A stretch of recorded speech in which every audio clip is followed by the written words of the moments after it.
Welcome back. Good Friday morning, everybody. Thanks very much for joining us this morning. I'm Maria Bartiromo, and it is Friday, November 3rd. It is 8 a.m. on the button on the East Coast.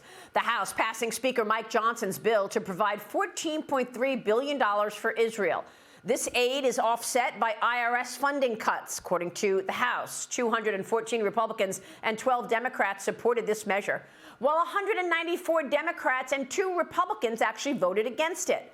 Here's what the bill includes: $4 billion for the Iron Dome, $3.5 billion for advanced weaponry, and $50 million for the evacuation of U.S. citizens. Senate Majority Leader Chuck Schumer says the bill is deeply flawed, and he said President Biden is not going to sign it. In fact, the Biden administration is threatening a veto because it does not include any aid to Ukraine. Joining me right now is Missouri Congressman Jason Smith, the chairman of the House Ways and Means Committee. Mr. Chairman, always a pleasure. Thanks very much for being here this morning. It's great to be with you, Maria. So this passed. What did the 2 Republicans who did not support it have an issue with, and what happens if Joe Biden vetoes it? You know, I haven't spoken to the 2 Republicans that had issues with it, but I would just assume that one has always been opposed to foreign funding, just period in general. Not the fact that it's Israel, it's just others. And the other one has a huge desire to make sure that we address the southern border before you address any other country's needs. That's what I would say those 2 are. What's so alarming, though, Maria, you look at almost 200 Democrats voted against aid to Israel. And they say that it was a flawed bill. And the reason why it was a flawed bill is because it was being paid for by cuts to the IRS. Think about this. There's more than $60 billion left with IRS funding, and we're asking for roughly $14 billion. And that IRS funding is used to target working-class Americans. In fact, that additional funding is projected to increase 600,000 more audits to people making less than $75,000 a year. I think it's a win-win. Wow, that's incredible. 600,000 additional audits.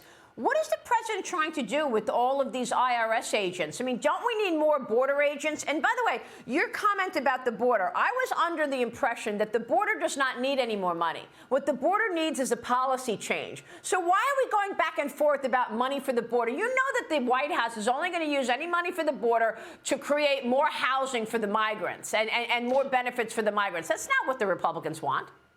Maria, you're exactly right. It's not about more money for the border. It's about the right policies for the border. Right. Remain in Mexico, making sure we secure the border. And those policies, they have to be included in any future funding bill because we have to address the southern border. So it's not that we are wanting more money for the southern border. We are wanting the policies to be made and enforced appropriately to secure our southern border. In regards to those IRS agents that you mentioned, Maria, they need more IRS agents to implement the Democrats' 1099-K initiative that's supposed to take place in January, and that requires any inflow or outflow of more than $600 of individuals' Venmo accounts or PayPal accounts that they're going to be monitored now by the IRS. That's going after working-class Americans all over the country. Well, that's incredible. So any transaction of $600 or more, you're going to get scrutinized by the IRS, and that's why he wants all of these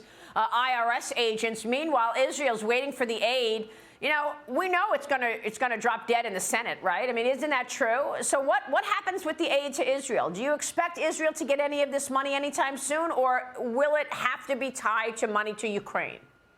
I sure hope that the Senate will do the right thing and make sure that we provide this funding to Israel. But my projection is, Maria, that you'll see the Senate that will link Israel, Ukraine, and probably the kitchen sink, and then try to send it over to the House of Representatives. Wow. I want to switch gears, Congressman, and ask you about the investigations that you're working on. Now that you've got the Speaker in place, Speaker Johnson also told reporters this week that the final decision on impeachment articles against the president is coming very soon. He told me first on Sunday Morning Futures that the House is moving aggressively on this. And after the House Oversight Committee revealed another check to Joe Biden from sister-in-law Sarah Biden. This is from 2017, and it's for $40,000. We've got the timeline from the Oversight Committee. The timeline shows the money trail. It starts with a Chinese company wiring a $5 million check to a Hunter Biden company, one of those LLCs that they set up.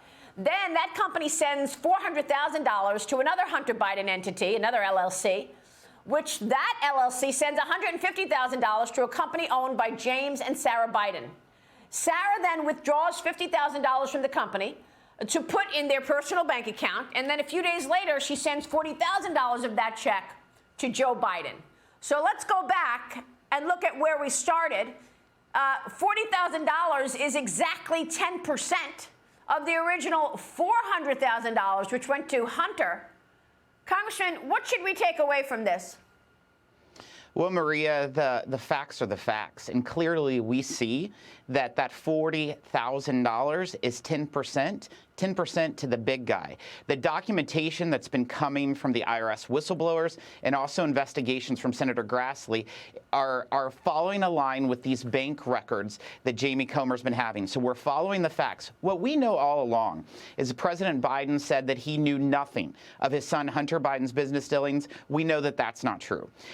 He said that he was not then involved with his son Hunter Biden's business dealings. He was involved, but he wasn't just involved. It looks like he has been a beneficiary, in fact, with all these, quote, loans. Who loans $240,000 to their brother in loan repayments when you're a sitting member of Congress?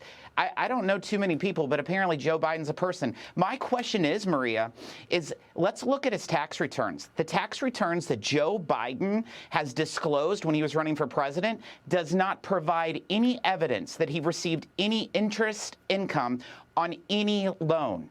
So why is he not reporting that on taxes? The president needs to show these loan documents if they in fact do exist, which let's see if they exist. And why did he not report it on his taxes? That's also a crime. Yeah, it's a really good point. He's talking loan, and the media is trying to cover for him. CNN is already claiming that they have seen records that show Jim Biden received a $200,000 wire months before his quote-unquote loan repayment to Joe Biden.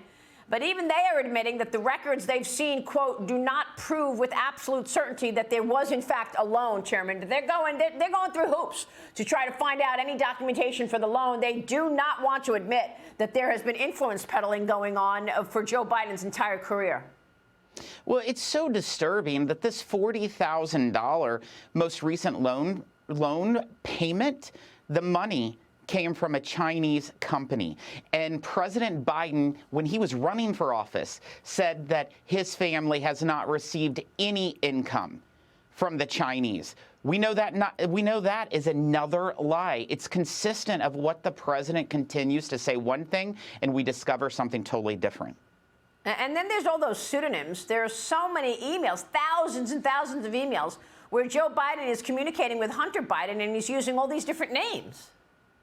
There was reporting this week, in fact, more than 82,000 pages of those fake names that Joe Biden was using while he was vice president. Who does that? And why do you do that unless you're trying to hide something?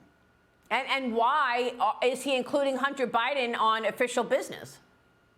That's exactly right. And not just including him on official business, the two IRS whistleblowers highlighted in the 700 pages of documents that they gave our committee that we released just last month, that in fact it's official acts. For example, you would see President Biden meeting with Mexican billionaires in the Oval Office, in the White House, and then you see Hunter Biden flying on Air Force Two with the president to meet with those same folks in Mexico.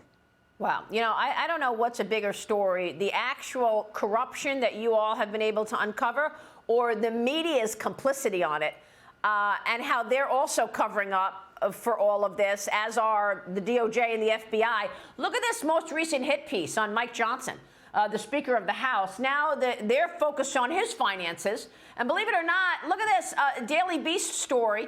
They're upset that Mike Johnson does not have a lot of money, okay? Does the new Speaker of the House, Mike Johnson, have a bank account, writes the Daily Beast. And they're going through talking about how much money he has, what he has in the retirement, what he doesn't have. Mike Johnson doesn't have any retirement savings, they write. He doesn't own a single stock. He doesn't have any assets at all. He has less than $5,000 in his bank account. He's got a $250,000 to $500,000 mortgage, a home equity loan, and a personal loan. So what's his retirement plan? Is he going to lobby? Can you explain this to me?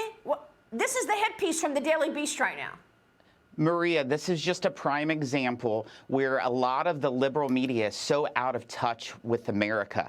More than 60% of all Americans cannot afford a $500 emergency expense. They live paycheck to paycheck. They barely make it by. I think it is great that Mike Johnson represents working class Americans. The Republican Party is the party of the working class. He represents a working class district, one of the poorest congressional districts in the nation. You look at the 10 most wealthiest congressional districts in America. They are all represented by liberal coastal Democrats. Republicans are the party of working class, the people that are living paycheck to paycheck and just trying to provide for their family. Mike Johnson's reflective of that, and how dare them to be so out of touch with real America. How ridiculous. Oh, yeah, they really got him with that piece, this hit piece from the Daily Beast. Unbelievable. Chairman, good to see you. We're going to be watching your work. Obviously, it's important and impacts all of us. Jason Smith, good to see you, sir. Thank you. Good to see you, Maria.